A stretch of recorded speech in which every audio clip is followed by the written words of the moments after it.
Hi friends, welcome to IVL academy.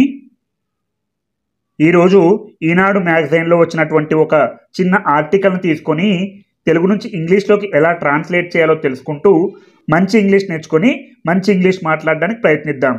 చూడండి, ముందుగా headline: కాకుల్ని చంపేస్తారట. కాకుల్ని ఎవరు చంపుతారో మనకు తెలియదు కాబట్టి ఇది ప్యాసివైజ్లో రాయాలి. అలాగే ఇదంతా కూడా మనం మొత్తం ప్రెజెంట్ టెన్స్లో చెప్పుకుందాం కాబట్టి హెడ్డింగ్ కూడా ప్రెజెంట్ టెన్స్లోనే రాద్దాం. కాబట్టి ప్రెజెంట్ టెన్స్లో ప్యాసివైజ్లో రాద్దాం. కాకుల్ని చంపేస్తారట. Crows are killed.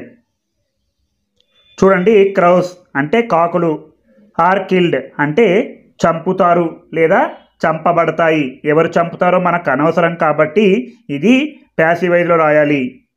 Crows are killed, కాకులను చంపేస్తారట.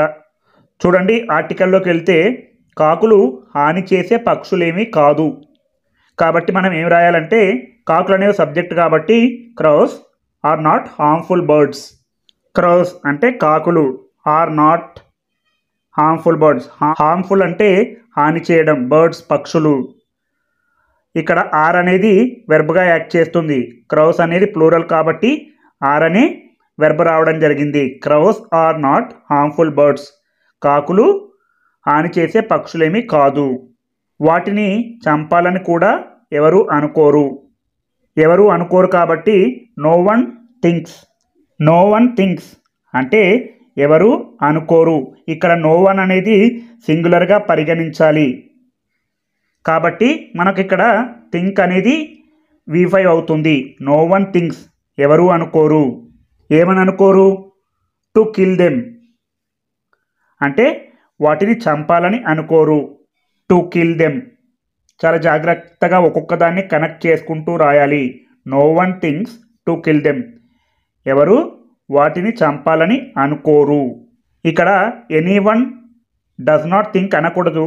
ఇక్కడ నో వన్ అంటే ఎవరు కాదు, థింక్స్ ఎవరు అనుకోరు. నో వన్ అనేది సింగులర్గా పరిగణించారు. No one thinks to kill them, వాటిని చంపాలని కూడా ఎవరు అనుకోరు. కానీ కెన్యా ప్రభుత్వం వాటిపైన యుద్ధం ప్రకటించింది. కానీ అంటే బట్, కెన్యా ప్రభుత్వం అంటే కెన్యా ప్రభుత్వం అనేది సబ్జెక్ట్ కాబట్టి మనం ద కెన్యా గవర్నమెంట్ అని రాయాల్సి ఉంది. కెన్యా ప్రభుత్వం వాటిపైన యుద్ధం ప్రకటించింది. ప్రకటించింది అనేది వెర్బ్ కాబట్టి declared. Kenya government has declared war on them. Has declared, మనం ఇదంతా కూడా ప్రెజెంట్ టెన్స్లోనే చెప్తున్నాం కాబట్టి ఇది ప్రెజెంట్ పర్ఫెక్ట్ టెన్స్లో చెప్పాము. The Kenya government has declared war on them. చూడండి, మనం చెప్పుకుందాం ఇది ఎలా రాసామో జాగ్రత్తగా. చూడండి, war on them, the Kenya government అంటే కెన్యా ప్రభుత్వం. హ్యాస్ డిక్లేర్డ్ ఇది ప్రెజెంట్ పర్ఫెక్ట్ టెన్స్లో ఉంది. ప్రెజెంట్ పర్ఫెక్ట్ టెన్స్ యొక్క స్ట్రక్చర్ ఏంటంటే subject plus has or have plus V3. ఇక్కడ సబ్జెక్ట్ అనేది ద కెన్యా గవర్నమెంట్. హ్యాస్ కానీ హ్యావ్ కానీ రావాలి. కెన్యా గవర్నమెంట్ అనేది సింగులర్ కాబట్టి హ్యాస్ రావడం జరిగింది. అదే ప్లూరల్ ఉంటే ఒకటి కంటే ఎక్కువ ప్రభుత్వాలు ఉంటే హ్యావ్ వస్తుంది. హ్యావ్ డిక్లేర్డ్ ప్రకటించింది వార్ యుద్ధాన్ని. ఆన్ దెమ్ వాటిపై, వేటిపై? కాకులపై యుద్ధాన్ని ప్రకటించింది. కాకులు హాని చేసే పక్షులేమీ కాదు, వాటిని చంపాలని కూడా ఎవరూ అనుకోరు. కానీ కెన్యా ప్రభుత్వం వాటిపైన యుద్ధం ప్రకటించింది. Crows are not harmful birds. No one thinks to kill them, but the Kenya government has declared war on them. ఇక్కడ కిల్ దెమ్ పక్కన ఫుల్ స్టాప్ రాసాం, బట్ అనేది క్యాపిటల్ లెటర్లో ఉండాలి. అలాగే అది మన దేశం నుంచి వలస వెళ్ళిన దాదాపు 10 లక్షల కాకుల్ని 6 నెలల్లో చంపేయడానికి సిద్ధమైంది. ఇందులో సబ్జెక్ట్ ఏంటంటే సిద్ధమైంది. ఏది సిద్ధమైంది? కెన్యా ప్రభుత్వం. కాబట్టి మనం ఆల్రెడీ కెన్యా ప్రభుత్వం అని ఇక్కడ రాసుకున్నాం కాబట్టి ఇక్కడ ఏం రాసుకోవాలంటే ఇట్ ఈజ్ ప్రిపేర్డ్ అంటే అది సిద్ధమైంది, అంటే సిద్ధం చేయబడింది. ఇది ప్యాసివైజ్లో ఉంది. ఇట్ ఈజ్ ప్రిపేర్డ్ సిద్ధమైంది. దేనికి సిద్ధమైంది? చంపేయడానికి. టు కిల్ ఇలా ఒక్కొక్కటి కనెక్ట్ చేసుకుంటూ రాయాలి. టు కిల్ చంపేయడానికి సిద్ధమైంది. ఎంతమందిని? దాదాపు 10 లక్షల కాకుల్ని. కాబట్టి nearly 1 million crows. Nearly 1,000,000 crows అంటే దాదాపు 10 లక్షల కాకుల్ని.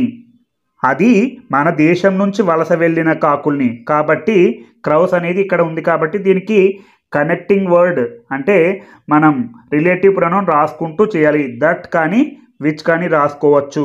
Crows that have migrated from our country. చూడండి, crows that have migrated from our country. ఇక్కడ దట్ రాయొచ్చు లేదా విచ్ రాయొచ్చు. ఇది రిలేటివ్ ప్రొనౌన్.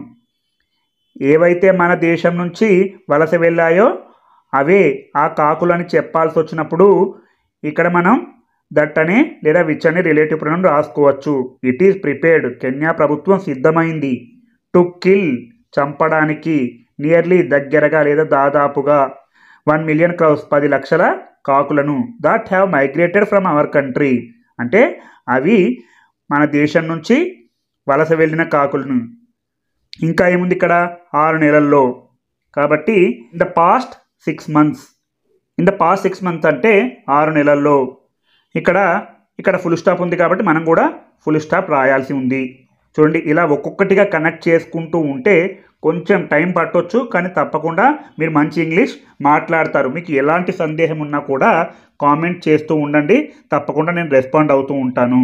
మీకు ఈ వీడియో కనుక నచ్చితే లైక్ చేయండి, షేర్ చేయండి మరియు సబ్స్క్రైబ్ చేయండి. అందుకోసం ప్రత్యేకంగా విషాన్ని తయారు చేసింది. కాబట్టి మనం ఏం రాయాలంటే ఫర్ దట్ పర్పస్ అని రాయాల్సి ఉంటుంది.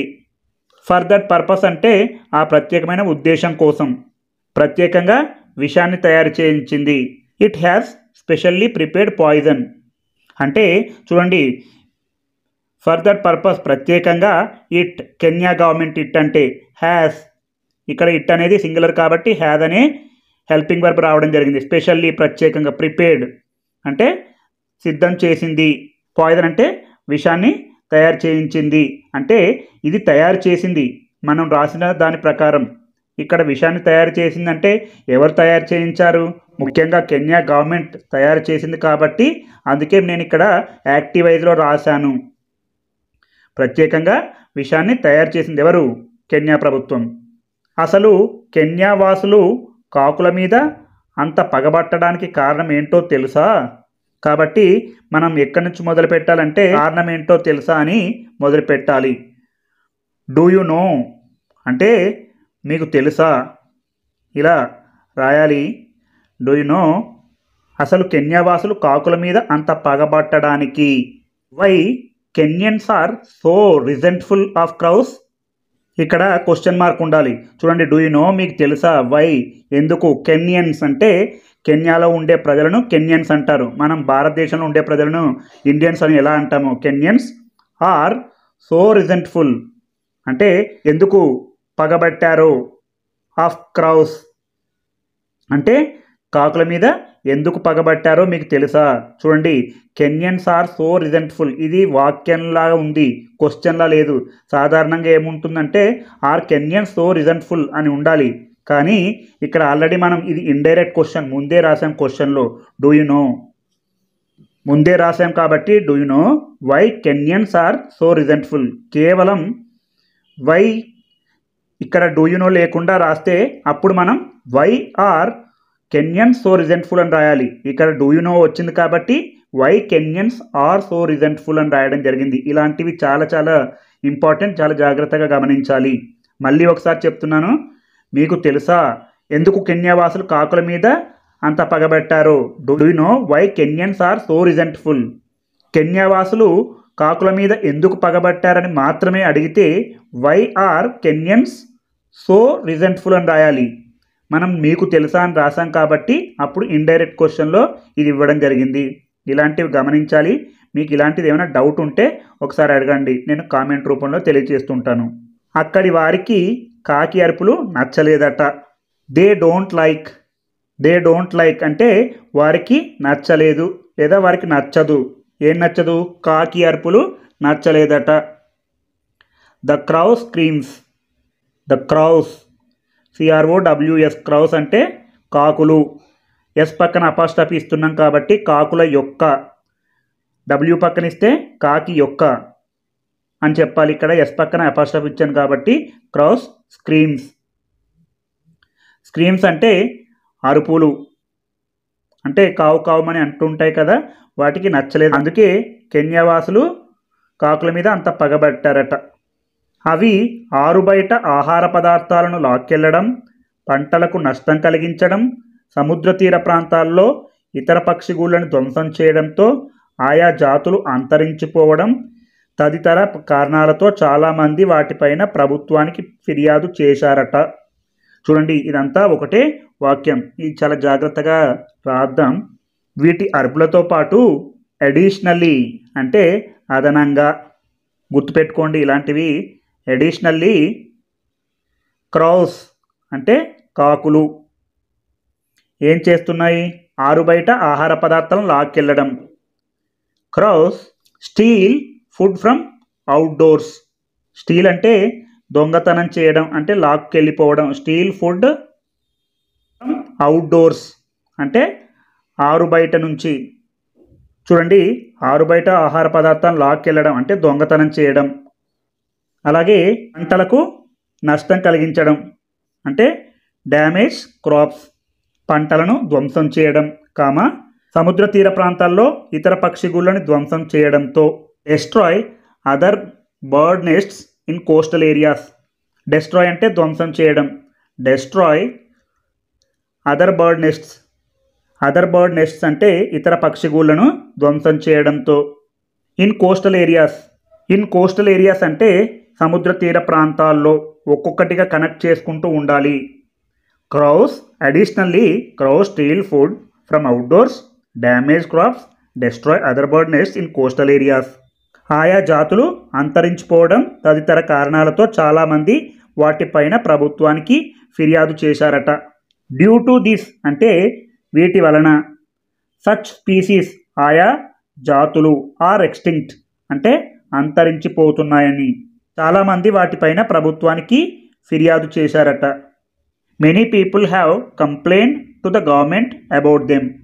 మెనీ పీపుల్ చాలామంది హ్యావ్ కంప్లైంట్ అంటే కంప్లైంట్ చేశారు. మెనీ పీపుల్ అనేది ప్లూరల్ కాబట్టి ఇక్కడ హ్యావ్ అనే హెల్పింగ్ వర్బ్ రావడం జరిగింది. ఇది ప్రెజెంట్ పర్ఫెక్ట్ టెన్స్లో ఉంది. Have complaint to the government, ప్రభుత్వానికి కంప్లైంట్ చేశారట. అబౌట్ దెమ్ వాటి గురించి. ఇక్కడ వారంటే ఎవరు? కాకులు, కాకుల గురించి. అందుకే కాకుల్ని అంతమొందించే ప్రయత్నంలో ఉంది Kenya. That is why Kenya is trying to eradicate crows. That is why అంటే అందుకే. Kenya is trying to eradicate crows. Kenya is trying అంటే కెన్యా ప్రయత్నిస్తుంది. To eradicate crows.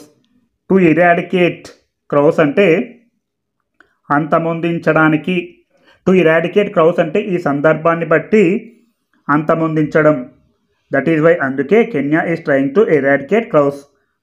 అందుకే కాకుల్ని అంతమొందించే ప్రయత్నంలో ఉంది కెన్యా. ఇలా మీరు ఒక్కొక్క ఆర్టికల్ తీసుకొని జాగ్రత్తగా తెలుగు నుంచి ఇంగ్లీష్లోకి, ఇంగ్లీష్ నుంచి తెలుగులోకి ట్రాన్స్లేట్ చేస్తూ ఉంటే మీరు మంచి ఇంగ్లీష్ మాట్లాడతారు. ఇందులో మీకు ఎలాంటి సందేహం ఉన్నా కూడా కామెంట్ చేస్తూ ఉండండి. నేను ఇమీడియట్గా రెస్పాండ్ అవుతుంటాను. మీకు ఈ వీడియో కనుక నచ్చినట్లయితే లైక్ చేయండి, షేర్ చేయండి మరియు సబ్స్క్రైబ్ చేయండి.